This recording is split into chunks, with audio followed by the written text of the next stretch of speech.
So what we were instructed to do is rather than try to give an overview of a whole project we're working on, so I basically had the year off, and so I first wanted to thank the Templeton Foundation, the Character Project.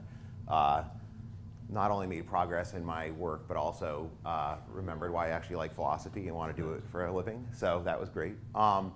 But basically what they asked is just to pick one argument or chapter and to focus on that. Yeah. No, it's all right. Yeah. No, it's all right. No worries. So I'm just this is just one argument from the project. So the title I picked is just basically what I'm arguing for in this section, and it's basically going to be, it's just a paper. Does your character affect the value of your acts? So I guess first of all, if you just look at the handout, so the thesis that I want to argue for, I want to defend, is that the ethical quality of a person's character affects the ethical quality of her actions. Okay, now I don't want to, so a really strong version of this thesis would be character always affects the value of your actions, or there are no actions that are immune from their value being affected by changes in the dispositional facts about the person's character. All I'm really looking for is that regularly, often, it's the case that people's character affects the value of their actions. And in particular, I want to focus on the idea that the quality of a person's character is at least partially a function of her dispositions. Okay. So briefly, for any psychologists in here, I want to say a little bit about the background about why this would be an interesting thing to talk about. And so the importance of the thesis, here's a potted story. There was a virtue ethics movement that started out with these manifestos, maybe in the 70s or 80s or something, and they complained about traditional ethical theories. They were all bunk, we had to get rid of them, and maybe they depended on theological assumptions people don't accept anymore anyway, and we need to redo everything and go back to Aristotle and maybe Aquinas, except for he's theological, I don't know. But so there was this attack on traditional theories, and so one thing that happened is people were calling, they said we have to give an account of character and ethical assessments of character. There are other things, we have to focus on the emotions and other things, but that was obviously one of the big issues. And so I think one response that I run into all the time from people I talk to when I say I'm a virtue ethicist is they say, okay, fine, we need a character module in our ethical theories. But why think this module is central or even non-derivative? So fine, maybe people weren't talking about, I mean, it turns out if you go back like Hume and Kant, all these other people actually were talking about character and virtue. But even if some people at some point were, and that was a bummer, okay, we have to start talking about character, great, but maybe that's just like another topic to the list. Why is it central? And maybe it's just derivative too. Maybe we can derive the account of character from some other part of our theory that mainly applies to actions or something. So one way to think about this is how does character assessment bear on action assessment? Okay, and so as I'll explain, there are people who've really, I think, recently really pushed this objection, and one is Tom who's here, but Roger Crisp, other people who said, really pushing this line, a question of how does character play a central role. And so one way to push that is to say, does character really affect the value of your acts? So you might think that's a way of saying the character module is independent from the action assessment modules. You might think if you're going to have a theory, you want a theory that helps us assess actions, whether they're right or wrong, obligatory, permissible, virtuous, vicious, and various subtypes, and then whether they're praiseworthy or condemnable. So you might have that about actions, and you might say, well, and then the questions, we ask similar questions about character, but those are just totally independent questions. And so I think one thing is that I think if you're a virtue ethicist, one thing you should be interested in defending is what I call the virtue ethical bridge thesis, and that's the idea that facts about the value, the ethical quality of character should have some implications for the ethical quality of actions. And that's the thesis that I basically want to defend. Okay, so now spelling out the thesis a little bit, what do I mean by ethical quality? Okay, yes, what I want to say yes to and what I want to focus on are virtue and vice, judgments in terms of virtue and vice, or facts about the virtue and vice of an action. And I'd be fine if you want to say whether the action is better or worse, or good or bad, so value in that sense, or worth. And so by worth, I mean, just for here, we could say it means whether an act's praiseworthy or should be condemned. What I don't want to make a claim about is claims about an action being morally obligatory or morally permissible. And that's in part because I'm a fan of the radical revisionary view that maybe we'd be better off not using those categories in our moral thinking.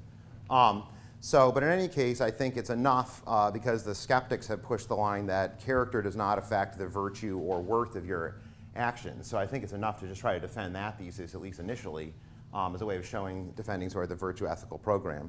Now, if people want to ask about whether what I'm talking about is supposed to apply to claims about actions being right or wrong, I'd be happy to discuss that. I think right and wrong are ambiguous terms that can mean different things. It can mean things like most reason to do. Sometimes they also are used to talk about what's morally permissible or obligatory. But I'm mainly focused on the claims about actions being virtuous, vicious, or praiseworthy or condemnable.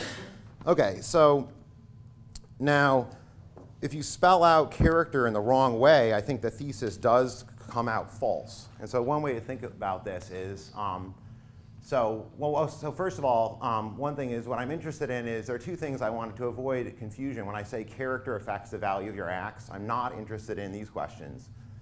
Does character explain why the person did the good thing rather than something else? So we're not interested in the question, what explains why the person did the good thing. We're not just interested in that. We're not just interested in the explanatory question. And we're not interested in the question, is the person virtuous or praiseworthy in virtue of having performed the action? So it seems clear the dispositions that people have in their character are obviously relevant to these questions. If you want to explain why someone did a virtuous action, you might want to appeal to the fact they have a disposition. That's debated in the moral responsibility literature, but that seems plausible that would be what explains it.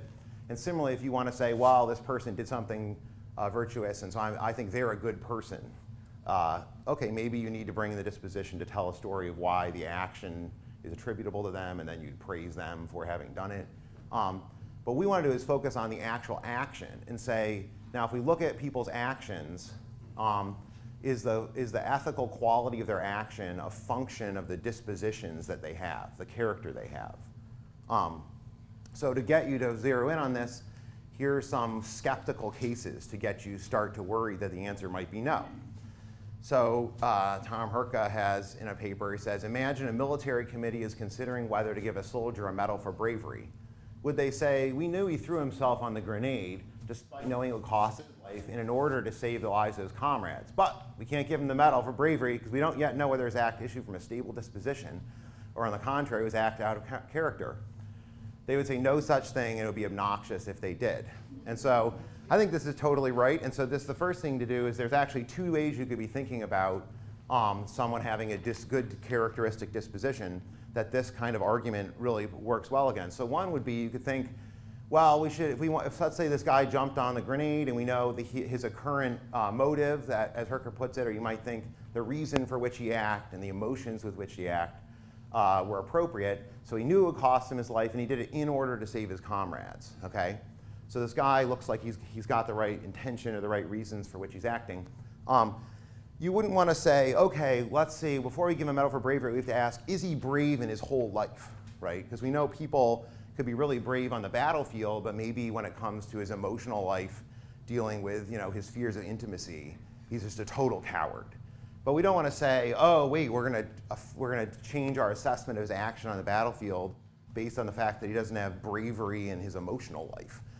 So I think if you looked at like bravery throughout the person's whole life, it would be absurd to think we should read back weaknesses in the disposition in some other domain that has no relation.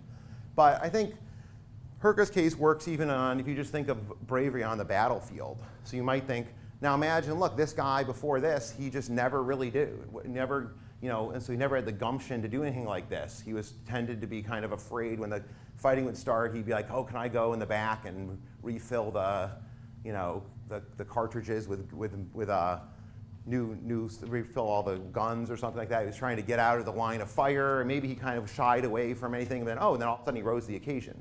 So you have the idea someone could rise to the occasion at one time, and so I think that's the case even there. So I'm inclined to think that might be right, that we shouldn't necessarily think that the fact, even in that specific domain that in the case we're thinking about, if the person doesn't have a resilient disposition, that doesn't mean we should deny the bravery of the specific action. So again, you might want to say things like, the person is not, we're not going to be able to disposed to say he's brave on the basis of what he does here. And in order to say he's brave, so if we're going to assess the person, we might want to look at dispositions. But when we look at the act, so one thing is I agree that the virtue term doesn't look like it's less brave. And then number two, I don't see that it's less praiseworthy. So both in terms of worth and virtue assessment, it's not clear to me at this point why the disposition would matter. So Julia Markovitz has another kind of similar case. So imagine there's a fanatical dog lover who performs a dangerous rescue operation to save a group of strangers at great personal risk. Should we discount the worthiness of the action because had his dog required his heroics at the same time, he would have abandoned the strangers? That he would have done so may have been a sign of an excessive concern. Okay, I would just say you're crazy, okay, and you're not as concerned with the strangers as you should be. But given that the dog was not present to deflect the hero's attention, it seems ungenerous to withhold praise for so admirable of an act. So this is another case where the person has a disposition. It's not that the person lacks the disposition to continually do the virtuous things in the same domain. It's that they have a contrary disposition that's not manifest, that they would do something, they wouldn't have done the virtuous thing in this other circumstance. They would have instead saved their dog and let the people die or something. So again, this is so now we've got, it looks like maybe the lack of a good disposition doesn't affect the value of the act, doesn't downgrade it. And now we've got, well, maybe a bad disposition doesn't undercut the goodness of the action. So it's not looking good. And last but not least, Ronnie and Reggie. This is from Roger Crisp more recently. Ronnie and Reggie are vicious gangsters. They're equally ready to kill, torture, and terrorize people. But on one occasion, they're confronted by someone in need. And for some reason, perhaps her perfume reminds him of a past girlfriend. Ronnie feels sorry for the individual and finds a way to help her, acting entirely uncharacteristic way. So here we again have, now we've got someone that has generally a really bad disposition in some domain, but then through a fluke. And so this is, I guess, in some ways, and I think he footnotes Herka. It's similar to Herka's case, slightly different. And so now, one thing I wanted to note is he says, let us assume that Ronnie's thoughts and feelings on this occasion are indistinguishable from those of a virtuous person in the same circumstances. He's moved by real compassion and genuinely wishes to help. Okay, and again, the idea is, look, it's just as good as what the virtuous person would do. So should we accept that Ronnie would have been more praiseworthy for acting if he had done his action, if it had been based on disposition? No. And so I did this right before the talk to make a PowerPoint. But he does actually specifically not just say about praising the person, but he also says the action wouldn't be a different degree of worth.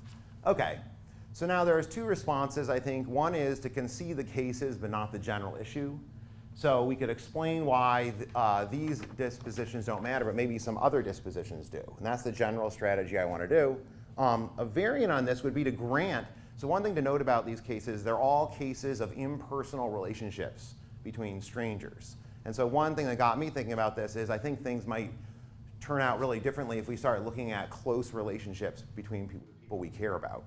And I think that's, in a way right, but I actually want to push back against those cases and say there are dispositional facts that could change our evaluations. So I want to reject the claims about the cases by specifying what dispositions matter and what the effects and significance of them are. Okay, so now ground rules to argue about this is that dispositional facts about character, they have to outstrip the reasons for which and the emotions with which the person acts in the particular instance. So that's the trick of these skeptical arguments, is to say, look at a case where someone acts and say, we're going to specify the reasons for which they act and the emotions with which they act. And the general idea is, well, kind of fix those the way that someone who is really good, what they would be, what their reasons for which would be. And then the emotions which they do. And then you say, okay, if holding those fixed, can you give us a dispositional fact that its variance would change our judgment of the action? And so we get into problems if we do that in the wrong way. So a quick point about reasons for which. You want to think about the reasons. They can sort of rile up a chain of why questions you were to ask. So if I'm giving you a talk, why am I giving you a talk? Because I want you to listen to my ideas. But imagine that also someone has offered me $5 million to offer my ideas. So if you ask me, why am I giving you a talk? I say, well, I'm giving you a talk to share my ideas with you. Then I say, well, why do you want to share your ideas with you? Oh, well, that's because this guy gave me $1 million. And so if you want to know the full reason for which, you don't want to just fix on like the initial answer someone gives. You have to look at the larger framework of reasons for action. Okay. So the first thing that I want to notice is I think some attitudes or evaluations may be hostage to dispositional facts. So cases that I've thought of initially are sincerity, loyalty, and perhaps love. And so the idea here would be if someone says, oh, this person did something admirable because they acted out of loyalty, then it's not clear to me that that's actually going to be a description we're going to want to hold on to if the disposition shift of how they're going to act in the future or how they've acted in the past. And so I think sincerity might be a similar case. I found a paper by Joel Quipperman where he mentioned this in a somewhat similar context, so I just thought I'd list it there. But the case I also think about is love. And so the idea here would be you could have someone that their reasons for which they act on the occasion and the emotions with which they act are the ones that someone who is loyal would have. But the fact is they actually are not acting out of loyalty, and that'll show up in the fact that later on they will easily betray the cause given the slightest temptation further down the line. So maybe when the first temptation arises, they stick to their guns, right? And so they say, oh, I'm not going to betray my country. I'm not going to give in when you try to, you want me to take in Edward Snowden. I'm not going to do it. I'm not going to betray my country. I'm loyal to it. And then I say, well, I'll give you $50. They're like, no, I will not. I'm not going to betray my country. And I say, well, okay, I'll give you $1,000. They're like, well, okay. So the first time they say no, their reason for doing it is that they love their country and they want to be loyal to it. And then that their emotions are all in line, so that seems great. But then we say, oh, it looks like they're acting out of loyalty and it's praiseworthy. But then if it turns out it's dispositionally true, if I had offered them $1,000, they would have betrayed. Then I actually want to read back. I'm tempted to read that back into the initial case and say, well, when they didn't do it for $50, that wasn't actually manifesting loyalty on their loyalty, a deep loyalty to the country. What it was manifesting is some very shallow loyalty. And the actions that manifest deep loyalty are more praiseworthy than the other ones. And so similarly with love, if I say, well, I did it because I love you. So I don't think it's enough that you had the thought of love going through your mind, whether you really, or what it means, in what sense you love me or how much you love me. We need to know more in order to know whether you're following the rule of love. And so the basic idea that I develop in more detail, I'm trying to cut this to 20 minutes, is that there are some kind of essentially resilient attitudes. So there are attitudes like loyalty and love and things like that people have, that in order to have them, they come in degrees. You could have sort of deeper love or attachment, deeper loyalty, or less, or kind of a thinner, more shallow, more superficial loyalty. And whether you have the depth of the loyalty or attachment is going to show up in dispositional facts. And so in an individual case, someone could report the reasons for which they're acting they're doing it out of love or they're doing it out of loyalty, and those might be true, but the depth of the attitude they have is actually shows up in the dispositional facts. And I think when we're trying to judge how good the actions are or how much we want to praise the actions, or even more so the interpersonal meaning, the value within interpersonal relationships of the actions. I think it can vary based on the depth of the attachment. Okay, I have only a few minutes left, so let's see. I want to go back to the original cases. And so I got thinking about that point about these loyalty and value cases, they're love cases. And so my more general picture I've developed is that a good person with good character, what they do is they have various values. So they have various things that they take to be valuable. And not only do they take various things value, they value things in various degrees and amounts. And so you might love your family, and you also love your career, and you have these various things that you value in your life, and you have a way you rank the values and which ones are more important. And then on top of, you could have and that's a complicated story. What is valuing? It has a cognitive dimension. It also has an emotional dimension. And there's a question about whether you embody the values in your life and you live up to your values or not. So you have values, and then there's whether or not you embody them or live up to them. And my basic idea is that what dispositions do is they bring out facts about someone's larger evaluative scheme that don't show up in the reasons for which they act in a specific instance, and don't necessarily show up in the emotions for which they act in a certain instance. And so someone's larger evaluative scheme, facts about that, can affect the value of the action, okay? And so these cases of love and loyalty are just one example of that, where in order to know how much someone loves you, you want to know not just, if you want someone to say, I did it because I love you, the meaning of that and the meaning of the action they do on the basis of that, it matters whether the type of love, and that's about how much they value you, basically, and how much they value your relationship with them. So I think this larger point about valuing, we can go back to the original skeptical cases. And so I'm going to try to explain why I think if you focus on this idea that people have various values and they actually have an implicit ranking of the things they value, facts about that can be relevant, and facts about the value someone has and the way they value things show up in their dispositions, and those can affect the value of the actions. I want to apply that idea. And so if you flip over your handout, I have a list of some forms of flawed character that can affect the value and worth of action. And each one of these is based on the idea that what good character involves having appropriate values that are organized in an appropriate way, and you embody them and live up to them successfully. And so these are ways in which you can fail to do that. So the first one is attenuated appreciation. So an agent could fail to appreciate some value, and the appreciation of that value is presupposed in ascribing worth or virtue to her action. Or you could have the degree of appreciation is less than presupposed in ascribing full virtue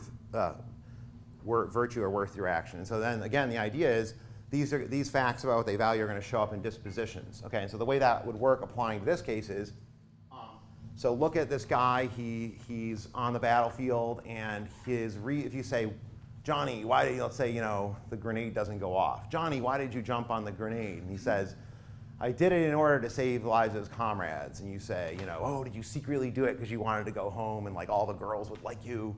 No, right? He really did it in order to save his comrades. And did you, let's even just say he didn't even feel that much fear. So he seemed like very admirable. Okay, so now I think one thing, in order to say it's courageous, one thing that this presupposes is that Johnny values his life a lot and appropriately. So if it turns out that we keep talking to Johnny and later on we realize, oh, he'd be disposed to just sacrifice his life for any old cause because he actually doesn't think his life is worth very much, then I'd say, well, then the action actually is not going to be brave anymore, and it's not going to be that courageous anymore. So if he would have been willing to sacrifice his life if I had said, oh, I really just need someone who'd be willing to sacrifice themselves, and then I'll cut up their body and use their body parts in some grotesque experiment, he'd be like, sure, why not? My life's not worth that much. So if he didn't value his life, so the point is that when we think it's courageous, what we think is he'd be willing to sacrifice something that he appropriately appreciates as having great value for the sake of saving these other people. So I think the reason that it's courageous is he recognizes that his life is something extremely valuable, and he's willing to give that up in order to save his comrades. So, but his reason for saving his comrades is not that his life is really valuable. It has no part. So it's just a background evaluative assumption we make about his evaluative scheme is that he appropriately values this thing. And so if he didn't, and so I think that if you wanted to know whether or not he did actually value his life appropriately in a way that we presuppose when we say his action was courageous, what we need to do is look at the dispositions. What would he do in other circumstances? Would he be willing to just sacrifice for his life for any old cause? And so the thing is, that's like an odd person who doesn't value their own life. So we sort of take it as a background assumption in this kind of case. So I think now with Markovitz's dog lover, so one thing is this is just such a bizarre case. We don't know any fanatical dog lovers so that sort of leads our thinking astray. So just to make things a little easier, I think we could imagine this dog lover now, instead of saving a group of strangers, imagine he's showing up at his kids' soccer games on a regular basis to support his son. And he says he does that out of love for his son. But imagine it's true also that dispositionally, if his dog was hungry, he would not show up at his kids' soccer games, and he would go help the dog. And then to make it even less fantastical, I think of a similar, a structurally analogous case where someone works really hard at the office, and if their boss had said, come on, you need to come out for drinks, he would have gone. But his boss didn't ask him out for drinks, so he shows up at his kid's soccer game, and he says to his kid, oh, I'm here because I love you and I want to support you. But the fact is, and his kid knows this, if the boss had said, oh, we're all going out for drinks afterwards, he wouldn't have shown up. And so again, I think what's going on in that kind of case, and in a way is going on in Markowitz's case, is what I want to call relative appreciation. So what happens is that when we assess an individual action, one thing we want to know how does the fact that the agent is acting in this circumstance for the reasons they're acting and with emotions they're which, how does it connect up and how does it reflect their larger evaluative scheme? And so one part of that is the relative appreciation. So I think the worry in these cases is the agent fails to appreciate the actual relative value of something valuable, whose appreciation is presupposed in ascribing virtue or worth to your action. So I think this comes out most clearly if you think of that kind of interpersonal case in a relationship. If a child says, if the dad says, oh, I'm here to support you for your soccer game because I love you and I want to support you, we say, oh, that's praiseworthy. This person's out of filial love, or I don't know what the description is. But then if you find out, oh, this person has all these dispositions that they would not have shown up in all these other circumstances, and it's not just any old dispositions. Those dispositions actually reflect the fact that he has an inappropriate relative value that he places on his relationship with his son. So he actually values going out with his boss and getting ahead in his career more than being with his son, and he values, maybe playing his online video games more than being with his son, or various other things. And so it's in virtue of those distorted values that he has, those will be reflected in dispositional facts about how he would act elsewhere. So I think if those kinds of dispositions are in place and they reflect the fact this person has an inappropriate evaluative scheme, then we do want to say that the actions are less praiseworthy. So that's my general strategy. I've tried to condense this down into 20 minutes, so I'm now feeling really unhappy with the way it worked out. So that's the general way I'm going, and I'm trying to map out. There are other cases involving just conditional appreciation. So that's where someone appreciates some value appropriately, but then if certain other circumstances arise, they will no longer appreciate it. And I think one thing that's gone wrong, and people in defending a view similar to mine, they've run together cases where the dispositions indicate bad features of the person's evaluative scheme with just general failures to perform the relevant actions. So for example, Nomura Pali talks about a case where if you really are doing something, say, out of love, but then it's the case that if you were depressed, you wouldn't do it. She thinks that should lower the worth of your action that you perform. So she thinks if dispositionally it's the case, like so right now, you showed up at your kid's soccer game and you're really supportive, and then we find out, oh, is dispositionally the case, if you had been depressed, you would not have been there. She wants to say that should lower the worth of the action, okay? And I want to say no, and I think the reason we should say no is the fact that if you were depressed, you wouldn't show up doesn't tell us anything about what you value, how much you value your kids, being at your kid's game or the relationship with your kid. Whereas if it's dispositionally the case that you wouldn't show up if your boss or someone, if they said, oh, there's this, really great game on at the bar, come on down. Now and if you would have kind of defected in that case, that does tell us something about how much you relatively value the relationship with your kid versus the other values. And so I want to say in the second case, that could affect the value of the action, but in the first case, it can't, because facts about just being depressed, what we typically think is, well, now your values haven't changed, something like maybe your ability to act on your values have changed or something like that. Okay, so that's my general strategy and view, and I think I've run out of time and gone over. So yeah, I will end there. Thank you.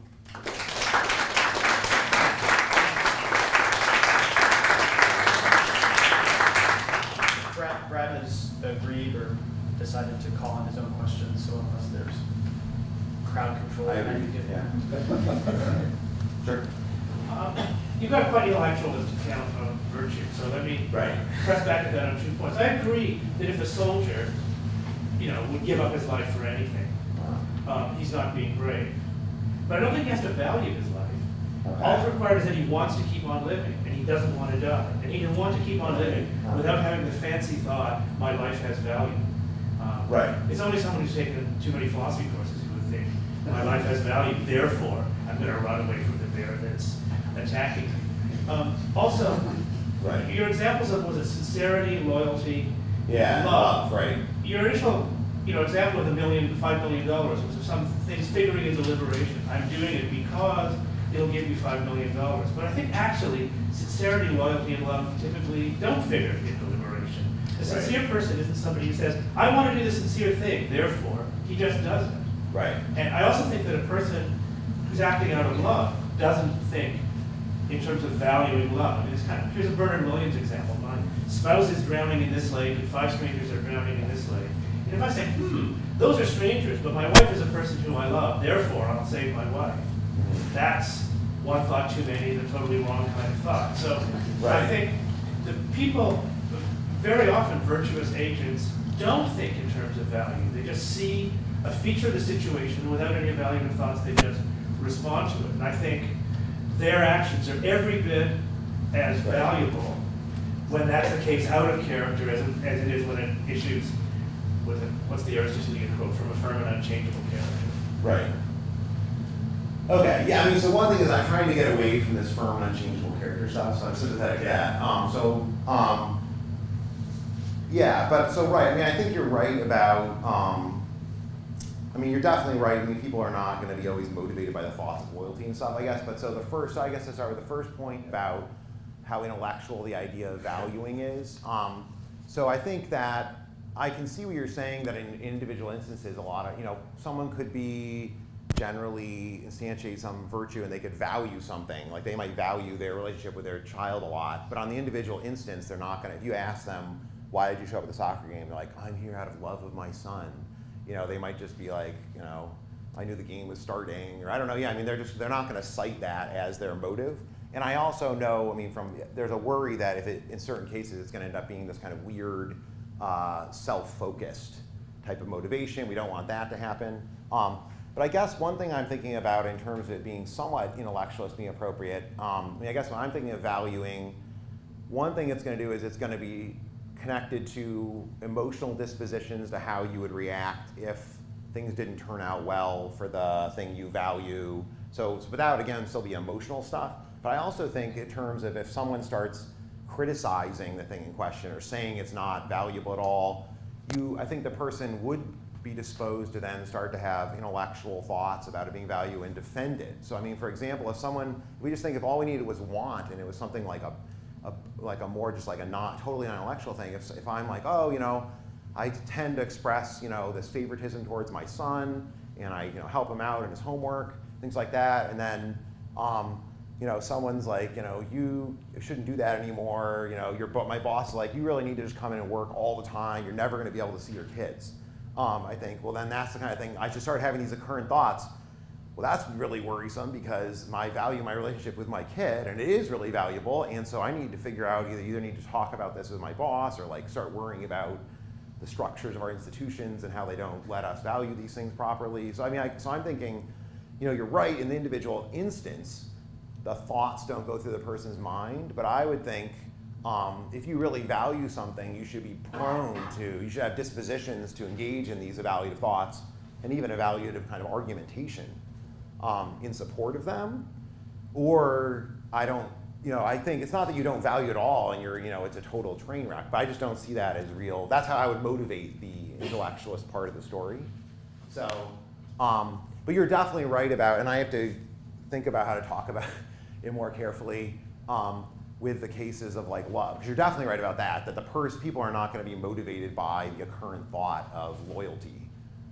They're just going to think, they might think like, I'm not going to betray my country, but they might also just find it unthinkable that they would betray their country and not even have the thought, so yeah. Just a little bit of pushback on Tom Perkins' point. I like the notion of the value of scheme, and I think the intellectualist account doesn't need to have sort of overt thoughts or explicit thoughts of the kind that Tom was talking about.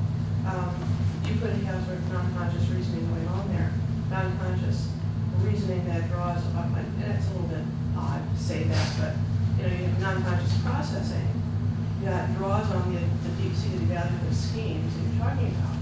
I guess the other point that comes to mind is that I'm not so sure that wants or desires are that far removed or disconnected from values and value schemes. I mean, they might be a sort of proximal motivation that leads somebody to act in a certain way, but I would be very surprised if in most cases those desires don't draw on some forms of values. I mean, I want to live because I value my life. And I know that, and I don't always say it, but I don't have to say it. I'm operative in my psychological economy as I act in certain situations. Yeah, right. So I mean, one tough question, right, is how much do we read into the desire? That's a good point, right? And how much do we want to say there's sort of implicit evaluative thought, right? And I mean, I don't know.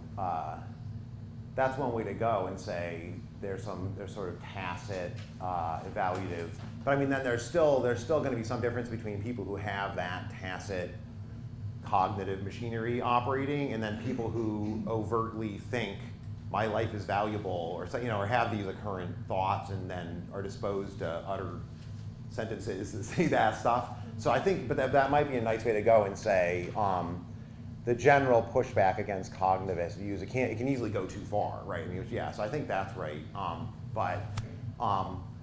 mean, I don't know. I think this is a standard problem. Like, you see it in like Iris Murdoch, where it's like you kind of want to be able to say someone who doesn't have any big fancy intellectual education and hasn't spent lots of time reading Jane Austen can be a perfectly virtuous person, or and have lots of the virtues, and so they may not even have the language to make the cognitive discriminations amongst different virtues, and may not be very good at describing other people's virtues. You want to say that person can still be virtuous, but on the other hand, there's something appealing about the value of being, like in the cases I'm talking about, the value of being able to articulate yourself and argue for that. And so I think it's that's a good question. How does developing conceptual sophistication encourage or feed into our actual ability to be virtuous or not in various contexts? And I like your question because it's sympathetic to me, but I guess I'm thinking there is still this question about how the kind of ability to cognitively articulate yourself in language and communicate with others and discursively argue about values.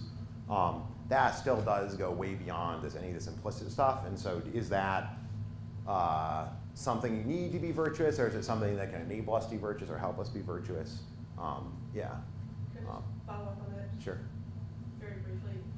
I think you can be virtuous without all the explicit cognitive thoughts that are going on there. But I mean, it seems to me to show a sophistication in the little development of virtue when you have reflected and are able to do that. Mm-hmm.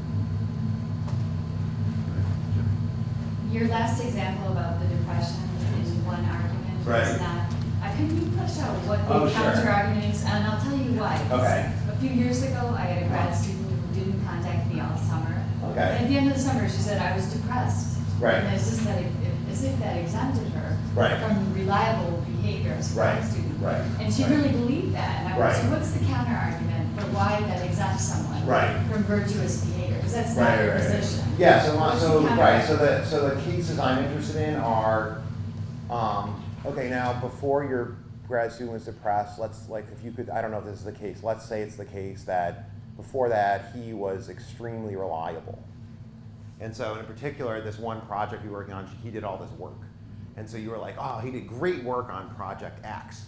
Then he became depressed. Now, it's true at time he did project X, it was the case that if he were to become depressed, if he had been depressed, he would not have done that excellent work. Does that fact downgrade our assessment of the good work he did on project X? So the case I'm interested in is like he did the good thing, he's not depressed yet, but it's still true that he has a disposition such that if he were to become depressed, he wouldn't have done that good work. Does the fact that his tendency to do the good work that he did in fact actually do, it's not a very resilient disposition, it's kind of fragile, right, relative to his depression. Do we care about that when we are assessing the action? And so my view is no. And the reason the answer is no is because the fragility of the disposition doesn't tell us anything about the background evaluative view he has relative to why he would, that feeds into him actually doing that action. So now, but then there's a separate question. Once Bob's depressed, should we hold Bob blameworthy for failing to live up to various responsibilities? I have lots of people with depression in my family, so I'm not a good question because I don't think I'm very reliable in answering that question. But I think, yeah, I mean, my own view is, that should be, it should definitely downgrade certainly the ways in which you hold him responsible. I don't think it doesn't exculpate him. It doesn't mean he didn't do the wrong thing in failing his duties. If you think he had his institutional duties or whatever he didn't do. So he definitely failed you. But now when you're thinking in terms of kind of like what way you should hold him responsible for that, I think, well then clearly you need to massively downgrade the degree to which you hold him responsible. And the way in which you hold him responsible needs to be very different. But that's, yeah. Her work was shoddy before that. Okay, well, right. Yeah. So, well, no. So if the person's did this shoddy work, you have no evidence that in the past the shoddy work was due to the depression. Maybe the shoddy work, the awareness of that was the cause of depression. Yeah. So I have a question about the way you ran the Silver case. Also. Okay. Yeah. So suppose that dispositional facts aside, the soldier does throw himself on the grenade because he's depressed and at least currently doesn't value his life. Right. Right? Doesn't that diminish the praiseworthiness of the action? Yeah. Oh, yeah. Then I'd say the actions, I would be reluctant to call it courageous. Yeah. Okay. And how did his dispositions bear on this now? So suppose On that? Okay. even if not depressed, he would Right. valued his life, but yet threw himself on a grenade. Okay. And now raise the value of the action or not? Right. Well, so I mean, I guess so. It depends on like. Yeah. Right. So you're thinking if he's depressed, and in virtue of being depressed, does not value his own life, and then he jumps on the grenade, it's not courageous. Right. Well, it's not a courageous action. Right. So I mean, I guess what I would say is the story is that, so in the original case, I don't know I may not be answering your question, but I'm trying to. So now in the original case I had, he like does the thing a courageous person would do, and maybe it is, but then now if we find out he's disposed such that if he were depressed, he would not, we find out, so I'm trying to remember. The first case is if he were depressed, then he wouldn't do it, right? But he's not actually depressed. So what I want to say is when he becomes depressed, then he changes his values, probably. So in the original case, we're thinking the soldier, I mean, the original case that Herka gives, I think there's the assumption we all make without thinking about it is this guy obviously values his life. So my view would be if someone becomes depressed to the point where they no longer value their life, they've had a change in the values what they can appreciate. They no longer appreciate the value of their life. But you don't want to say that because earlier you said that what a person would do when depressed is reflect their values. Well, no, so okay.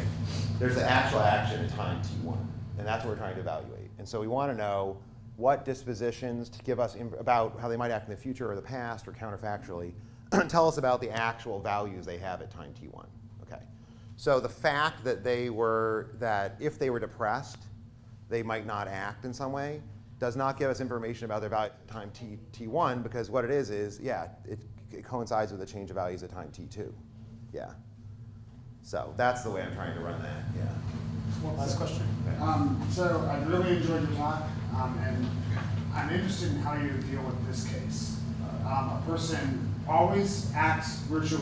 All that person's actions are virtuous, and they do that because their greatest desire is to be seen as virtuous by other people, Okay. and maybe even seen as virtuous by themselves. Okay. How would you deal with that? Right.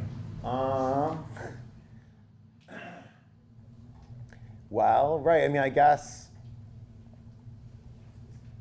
So is your idea they value the virtue of their actions for its own sake, but they do so only conditionally on the fact that they're seen as being virtuous? Or is it that what they value is just the fact that other people think that they're virtuous? Let's say the latter. Okay, so the latter, then I'm inclined to think that probably almost all these person's actions are actually not virtuous. So like, for example, if you, and this is like the case of, it's like the mad dog, horrible version of the egoism injection, right? I mean, then you're just like, you know, if you show up to your wedding day and your wife's like, you know, oh, I'm so glad we're getting married, and you're like, yeah, me too, but like secretly, I'm just really glad that everyone thinks I'm such a nice guy for marrying you, you know, and like I actually don't love you at all, but like this is awesome. Everyone thinks I'm such a nice guy. Like if that's your motive, this is, I think, just all lots, like just through and through your actions are going to look like they're not virtuous. I mean, there might be great weird contexts in which you could still count as being virtuous or praiseworthy, but to me that just seems like it undercuts. I think it's a lot harder in the other case I mentioned, that if you do value it for its own sake, but that's conditional on the fact that other people are valuing you and recognizing you. I mean, that's someone who's successfully able to track the virtuous things and actually act with the right motives, but it's very fragile in relation to what their peers think. And I think that's, you know, probably one of the most real world problems in developing actual virtues that we have. A lot of us have that fragility. Yeah. I thought the interesting twist was on was that you do it also because it makes you feel that you see yourself as You see yourself. Yeah. Okay. Right. Okay. So your only reason is that you see yourself as. Yeah. See, but then that probably would involve valuing doing the virtuous thing for its own. So you value being the virtuous person for its own sake. Well, no, you value seeing yourself. Seeing yourself. That sounds like the picture of Dorian Gray. I mean, I don't know. This just sounds like not virtuous to me. I mean, that's not helpful. It's not like a good explanation of why it's not virtuous or anything. But yeah, that's. That sounds almost like a sociopath or something. I don't know, but yeah. Okay, let's thank Brad.